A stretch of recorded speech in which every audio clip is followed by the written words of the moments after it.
Mike Henderson had always considered himself a reasonable man. A 42-year-old mechanical engineer with a receding hairline and a growing collection of dad jokes, he prided himself on being the kind of neighbor who kept his lawn mowed, his music down, and his opinions to himself. That is, until the summer when his above-ground pool became the center of a neighborhood civil war that would make the Hatfields and McCoys look like best friends. The pool itself was nothing special. A 20-foot round above-ground model that had faithfully served the Henderson family for 7 summers. Mike and his wife Sarah had installed it for their kids, Emma and Jack, who had spent countless hours splashing away hot summer days with friends. But now, with Emma off to college and Jack more interested in video games than swimming, the pool had become more of a maintenance burden than a family gathering spot.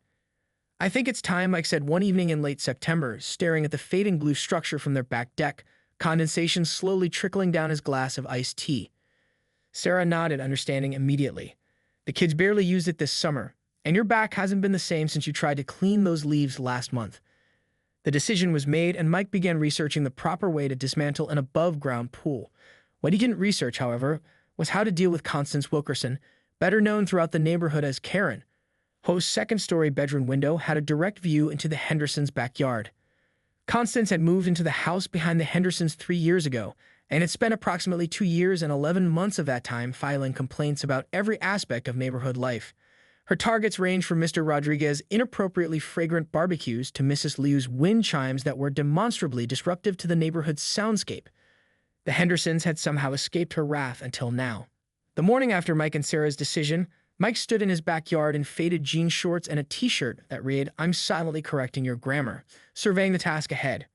Armed with a printed step-by-step guide from a pool enthusiast website and his trusty toolbox, he was ready to begin the dismantling process.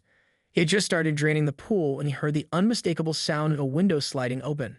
"Excuse me." The voice was sharp, cutting through the peaceful Saturday morning air like a butter knife through margarine. Somewhat ineffectively, but persistent. "What exactly do you think you're doing?"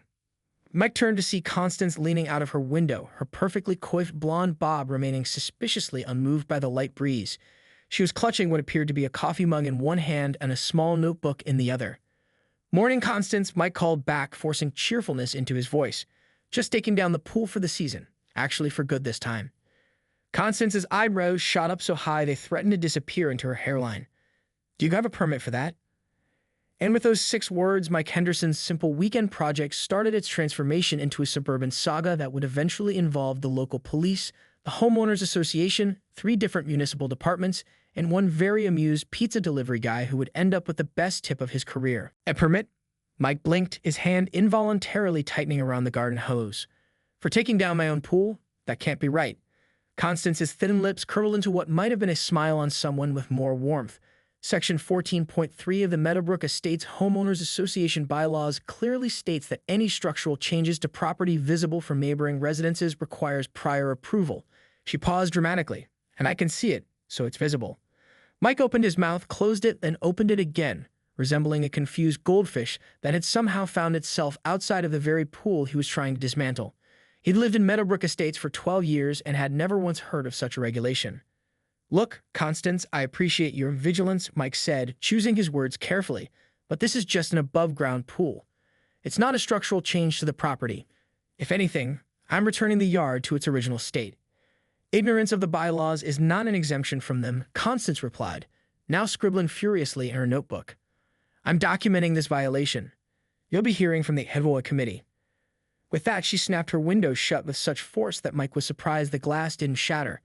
He stood motionless for a moment, garden hose still dripping water onto his sneakers as he contemplated his options. After a deep sigh, he decided to continue with his project. Surely, Constance was mistaken. By noon, Mike had drained half the pool and had begun loosening the metal frame when Sarah appeared with sandwiches and cold drinks. "How's it going?" she asked, setting down the tray on their patio table. Mike wiped sweat from his forehead and recounted his morning encounter with Constance. Sarah groaned. She must be inventing rules again. Remember when she tried to convince the Patel family that holiday lights could only be white, not colored? "Well, I'm not stopping now," Mike said, biting into his sandwich. "I've already disconnected the filter system and started on the frame. There's no going back." They were halfway through lunch when the distinct sound of an approaching car made them both turn toward their driveway. A white sedan with the Meadowbrook Estates HOA logo on its door pulled up, and out stepped Gerald Finch, the 72-year-old retired accountant who had somehow become the most powerful person in the neighborhood as head of the HOA. Afternoon, Henderson's, Gerald called, adjusting his glasses as he navigated the side path to their backyard. He was dressed in what Sarah always called his official capacity outfit, khaki pants hiked up well past his waist, a short-sleeved button-up shirt, and a clipboard that seemed permanently attached to his left hand. Mike stood up, brushing crumbs from his shirt. "Gerald, what brings you by?" Gerald cleared his throat and glanced down at his clipboard. "I've received a complaint about unauthorized property modifications, specifically the removal of a," he paused, squinting at his notes, "an aquatic recreational structure without proper documentation." Sarah nearly choked on her lemonade. "An aquatic recreational? You in our pool?" "Mrs. Wilkerson has filed a formal complaint," Gerald explained, his tone suggesting he was already tired of being in the middle of this dispute. "She claims you're in violation of HOA bylaws." Mike crossed his arms. "Gerald, we've been friends for years. You came to our Christmas party last year and ate half the buffalo dip yourself. Have you ever heard of needing HOA approval to remove a portable pool?"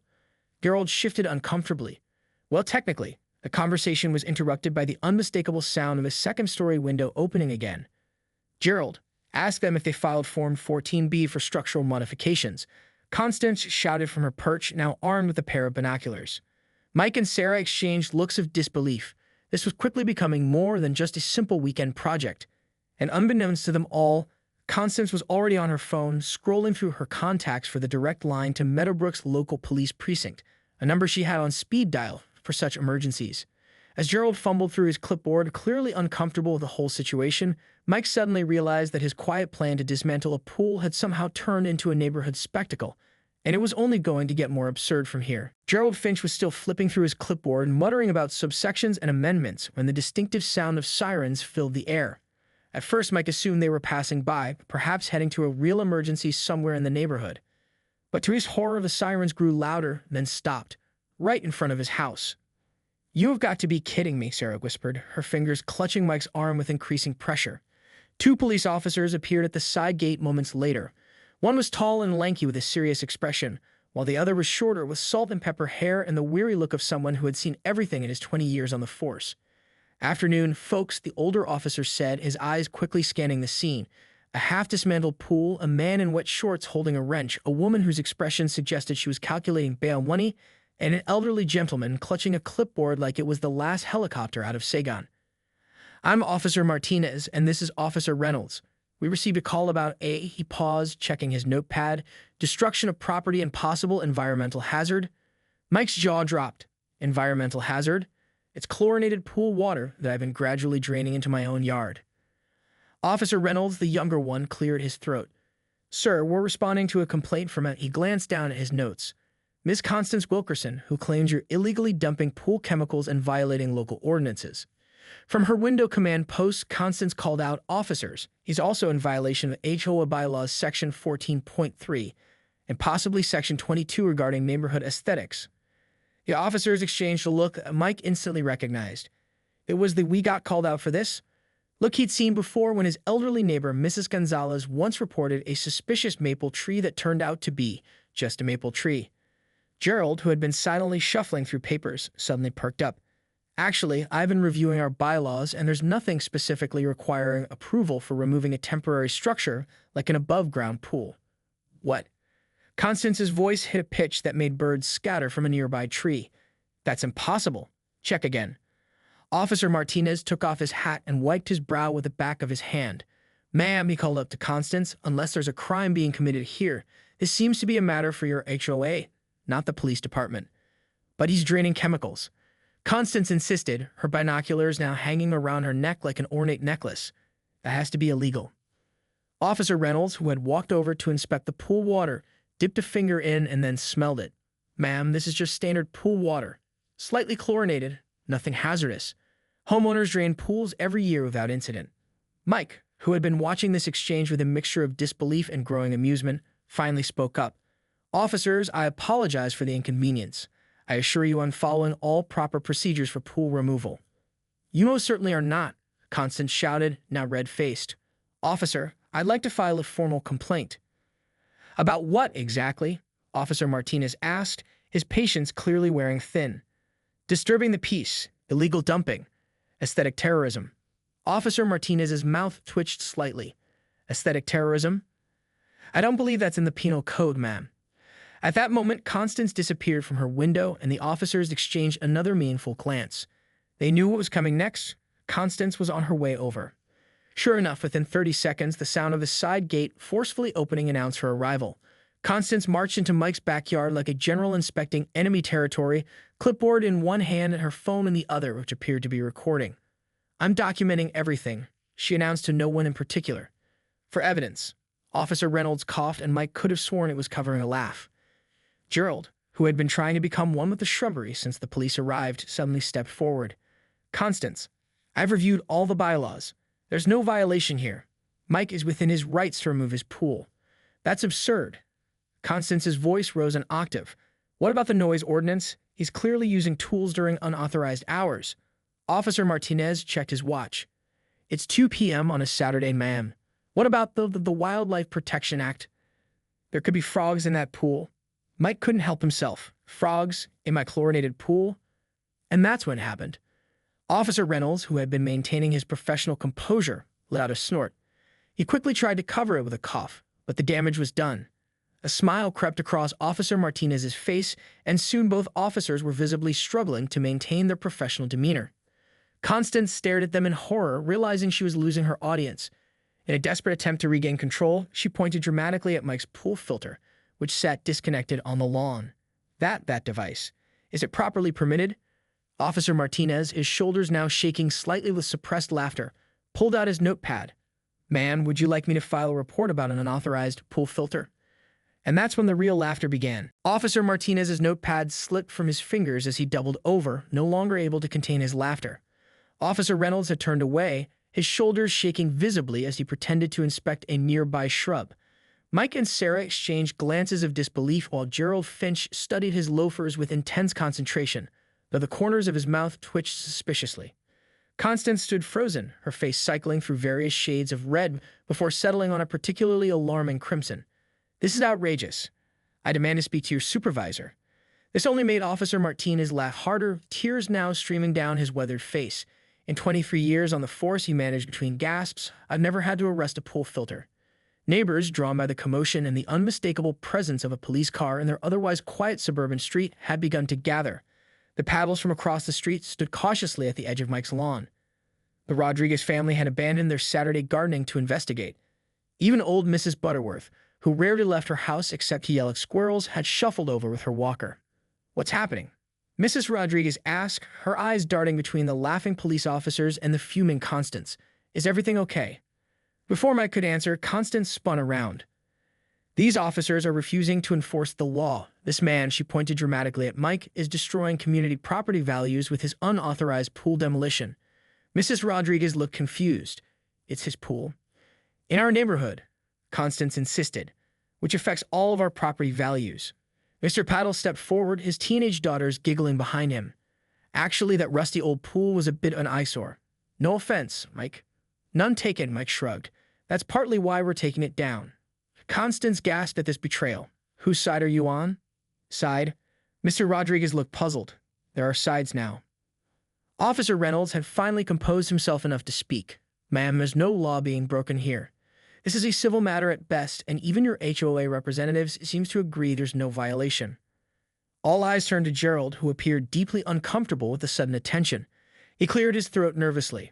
According to the bylaws, temporary structures like above-ground pools don't require HOA approval for installation or removal. Then the bylaws are wrong, Constance declared, her voice rising to a pitch that made several people wince. Piked up Mrs. Butterworth, who everyone assumed had been half asleep. I've lived in this neighborhood for 47 years, and I've never seen such nonsense. In my day, a man could tear down his own swimming pool without the Spanish Inquisition showing up. A ripple of laughter passed through the gathered crowd, and Mike noticed with some satisfaction that even Gerald was now openly smiling. Constance, sensing the tide turning against her, changed tactics. She straightened her posture, adjusted her blouse, and adopted what she clearly believed was a reasonable tone. Perhaps we can compromise. I merely suggest that Mike fill out the proper forms and wait for approval. It's about process, people. Civilization depends on process. Actually, Mike said, seizing the moment, I think there's a solution here that works for everyone. He turned to the gathered neighbors. Since I'm already halfway through dismantling this thing, why doesn't everyone stay for an impromptu neighborhood barbecue? Sarah makes amazing potato salad, and I was planning to grill later anyway. A chorus of enthusiastic agreement rose from the neighbors who were always happy for an excuse to socialize, especially when there was the promise of food and the entertainment of watching Constance's reaction. A barbecue. Constance sputtered. While committing HOA violations, Sarah stepped forward with a smile that was just a little too sweet. "You're welcome to join us, Constance. I hear you make a wonderful spinach dip." Officer Martinez, who had finally regained his composure, closed his notepad with a decisive snap. "Well, since there's clearly no criminal activity happening here, my partner and I will be on our way." He paused, then added with a perfectly straight face, "Unless you'd like us to stay and supervise the pool filter, ma'am." This set off another round of laughter from the crowd. Officer Reynolds had to turn away again. "This isn't over," Constance declared, though her voice lacked its earlier conviction. With as much dignity as she could muster, she turned and strode back toward her house, her clipboard clutched tightly against her chest.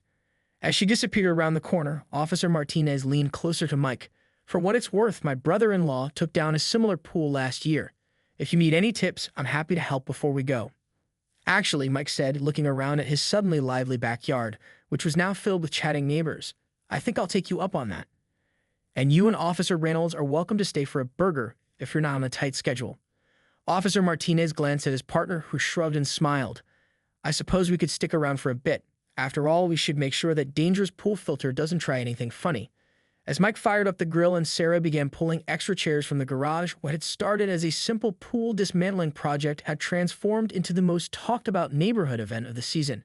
And in a strange way, Mike had to admit that Constance had done them all a favor. Nothing brought a community together quite like a common adversary, especially one who called the cops on a swimming pool. By 4 o'clock, Mike's backyard had transformed from a pool demolition site into something resembling a block party. Mr. Rodriguez had run home and returned with his famous homemade salsa and a cooler full of drinks.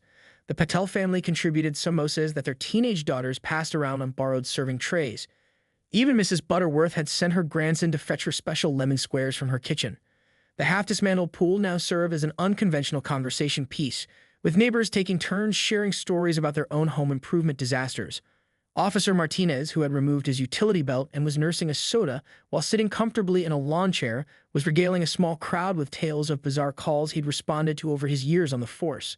So then the guy says, "Officer, I swear that's not my alligator." He delivered the punchline to uproarious laughter. Sarah moved through the gathering with trays of food, feeling a strange sense of gratitude for what had started as a confrontation, but had somehow morphed into the most spontaneous and genuine neighborhood gathering they had in years. She caught Mike's eye across the yard and gave him a thumbs up. Mike, who was in the middle of explaining pool dismantling techniques to a fascinated group that included Officer Reynolds and Gerald Finch, paused momentarily to return her smile.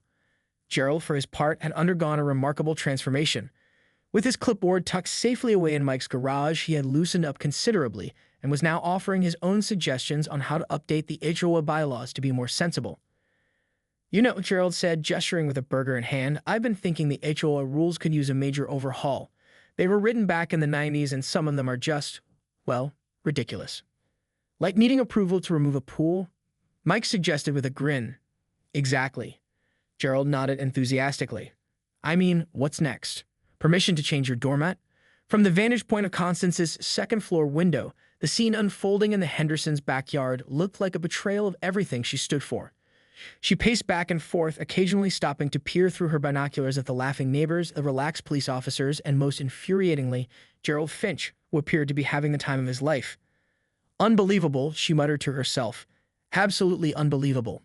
Constance had always seen herself as the neighborhood's guardian, protecting property values and maintaining standards. Yet here was the entire community celebrating what she viewed as a blatant disregard for order and procedure, and they had the audacity to look happy about it. After 20 minutes of indignant pacing, Constance made a decision. She would document everything, compile a comprehensive report, and take it to the next level, the town council. Surely they would understand the gravity of the situation. Armed with her phone camera, she returned to her window to gather evidence. As she zoomed in on various neighbors, she froze when she spotted something that made her blood boil. The president of the town council, Dave Thompson, had just arrived at the Hendersons' party with what appeared to be a large bowl of potato chips. Back in the yard, Mike was in the middle of removing another pool panel when Dave Thompson approached him with an extended hand. "Mike, Sarah told me about all the excitement." Sorry I missed the police visit. Sounds like it was quite a show. Mike wiped his hands on his shorts before shaking Dave's hand. It's been an interesting day, that's for sure. Never thought taking down a pool would turn into a neighborhood event. Dave laughed, surveying the half-dismantled structure. You know, the council just approved a new program for recycling old pool materials. The town will actually pick them up for free. Really? That would be fantastic, Mike said, mentally calculating how much time that would save him. Sure thing. Just call the municipal office on Monday and mention the Green Spaces Initiative. They'll schedule a pickup. Dave took a sip of his drink. You know, in all my years on the council, I've never heard of anyone needing a permit to remove an above-ground pool. That's just. He was interrupted by the distinctive sound of Constance's side gate opening. The sudden hush that fell over the gathering was almost comical, as if someone had hit a collective mute button on the party. Constance strode into the yard with purpose, clutching a thick binder labeled Community Standards in bold lettering. Her eyes widened momentarily at the sight of Dave Thompson, but she recovered quickly. David, she greeted him coolly. I'm surprised to see the head of our town council endorsing non-permitted structural modifications. Dave blinked, confusion evident on his face. Non-permitted? Constance, we're talking about taking down an above-ground pool, not building a nuclear reactor. Rules are rules, she insisted, opening her binder to a tabbed section. And as representatives of civic authority, we have a responsibility to uphold them, not undermine them over hamburgers and potato salad. The yard had gone quiet, neighbors watching the exchange with a mixture of discomfort and fascination. Mike stood awkwardly beside his pool, wrench still in hand, feeling like he was witnessing a bizarre courtroom drama where he was somehow both defendant and spectator. Dave Thompson took a deep breath, and when he spoke, his voice carried the practiced patience of a man who had sat through hundreds of town council meetings. Constance, I appreciate your dedication to community standards. I really do. But sometimes we need to ask ourselves if we're enforcing rules that make sense or just rules for the sake of rules. If we start picking and choosing which rules to follow, where does it end? Constance demanded, her voice rising slightly. Today it's a pool, tomorrow it's... She flailed for an appropriately catastrophic example. Purple fence posts and lawn flamingos everywhere. From the back of the crowd, Mrs. Butterworth's scratchy voice called out, I'd rather have flamingos than busybodies. This elicited a burst of nervous laughter from the neighbors. Constance's face flushed, but before she could respond, Dave gently took the binder from her hands and closed it. Constance, I have a proposal for you. The town council is forming a new committee to review and update residential codes for modern living. We need people with attention to detail and a strong knowledge of the existing regulations. Constance's expression shifted, suspicion giving way to interest. A committee? With a budget, Dave added, and monthly meetings. The transformation was subtle but unmistakable. Constance straightened her posture, a new light coming into her eyes. Well, she said, her tone noticeably softer, I do have extensive experience with regulatory frameworks. As Dave led Constance away to discuss the details of this newly invented committee, the party atmosphere gradually resumed. Mike and Sarah exchanged looks of amazed relief, while Officer Martinez shook his head in admiration. That man, he said to no one in particular, deserves a Nobel Peace Prize. As the afternoon mellowed into evening with twinkling patio lights replacing the harsh afternoon sun, Mike realized that his half-dismantled pool had accidentally created something far more valuable than he could have imagined, a reminder that beneath the surface of their neatly maintained suburban lives, there was still a community waiting to happen. The next morning, Mike stood in his backyard surveying the remnants of both the pool and the impromptu neighborhood celebration. Plastic cups dotted the lawn, abandoned paper plates nestled in the grass, and a single flip-flop of unknown ownership rested beside the pool ladder. Despite the mess, Mike couldn't help but smile at the memory of how a potentially disastrous confrontation had transformed into something unexpectedly wonderful. Sarah joined him, handing over a steaming mug of coffee. Some day yesterday, huh? I still can't believe it. Mike shook his head. Who would have thought taking down a pool would turn into the social event of the season? And that Dave Thompson would invent a whole committee just to redirect Hurricane Constance, Sarah added with a chuckle. Pure genius. As they sipped their coffee in comfortable silence, the sound of a car door closing drew their attention to the driveway. To their surprise, Gerald Finch was making his way toward them, not in his usual official capacity outfit, but in casual jeans and a polo shirt. More surprising still was the toolbox in his hand. Morning, Gerald called out cheerfully. Thought you might want some help finishing the job. Mike blinked in surprise. Gerald, that's really nice of you. Well, Gerald said, setting down his toolbox, after yesterday, I realized I've spent so much time enforcing rules that I've forgotten what it's like to just be a neighbor. He surveyed the half-dismantled pool. Besides, I used to work construction in college. I know my way around tools. Before Mike could respond, another voice called from the side gate. Room for one more? It was Mr. Rodriguez, also equipped with tools and work gloves. Within the hour, 5 neighbors had arrived to help, transforming what had been Mike's solitary weekend project into a community effort. Even Mrs. Butterworth's grandson showed up, eager to lend his young muscles to the cause. The work progressed rapidly amid conversation and laughter, with neighbors swapping stories and advice. Around midday, as they were loading the last of the metal frame onto Mr. Patel's pickup truck for a trip to the recycling center, Officer Martinez pulled up in his personal vehicle. Thought I'd stop by on my day off, he explained, helping to secure a tarp over the pool materials. My sergeant couldn't stop laughing when he read my report. Said it was the first time we'd been called to arrest a pool. As the group worked, Mike noticed something unusual happening at Constance's house. Moving men were carrying large filing cabinets and boxes of office supplies from a truck into her front door. Curiosity piqued, he mentioned it to Gerald. Ah, Gerald nodded knowingly. Dave Thompson works fast. The town council had an emergency session last night and officially created the Neighborhood Standards Modernization Committee. Constance is the chairperson. You're kidding, sir, I said, joining the conversation. Nope, Gerald grinned. Complete with a budget for office supplies and a directive to comprehensively review every town ordinance related to residential properties. Should keep her busy for, the next decade or so. Mike whistled. Dave Thompson is either a madman or a mastermind. Bit of both, Gerald chuckled. He told me this morning that he's been looking for a way to channel Constance's energy for years. Said your pool situation was the perfect opportunity. By late afternoon, not only was the pool completely dismantled and transported away for recycling, but the Hendersons' backyard had been transformed. Where the pool once stood, the neighbors had helped level the ground and lay down fresh sod. Mr. Rodriguez had brought over some spare flowering plants from his garden to add color to the newly reclaimed space. As the neighbors stood admiring their collective work, a tentative voice came from behind them. Excuse me. Everyone turned to see Constance standing at the gate, looking uncharacteristically uncertain. She held a large folder stamped with official business and wore a newly purchased lanyard that read committee chairperson. An awkward silence fell over the group. Mike finally stepped forward. Constance, what can we do for you? She cleared her throat.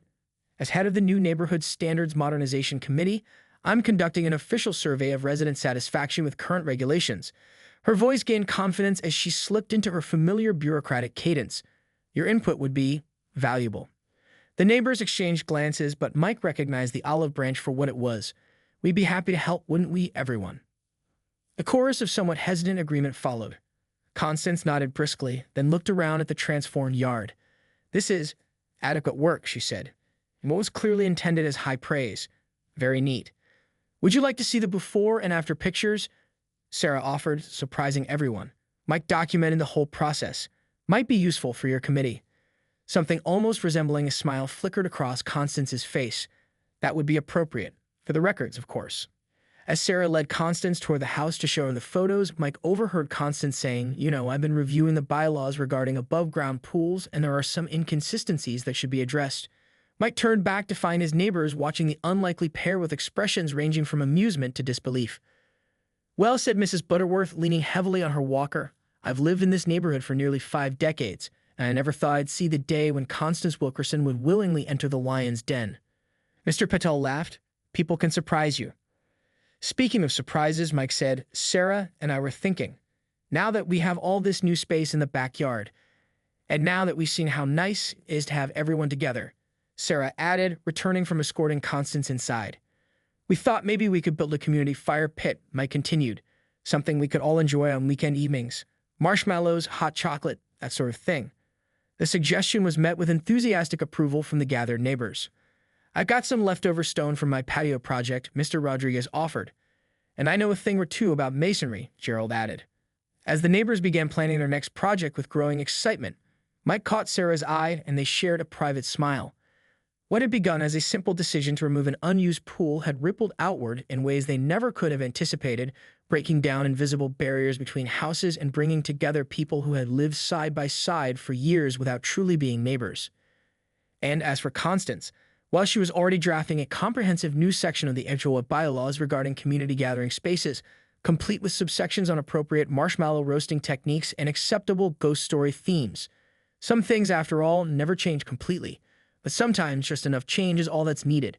6 months later, on a crisp autumn evening, if you happen to pass by the Henderson residence, you might notice a warm glow coming from the backyard. There, gathered around a beautifully constructed stone fire pit, you find a most unexpected sight.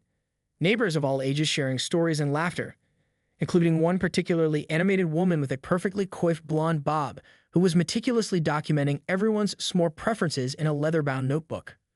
For the official committee records, of course.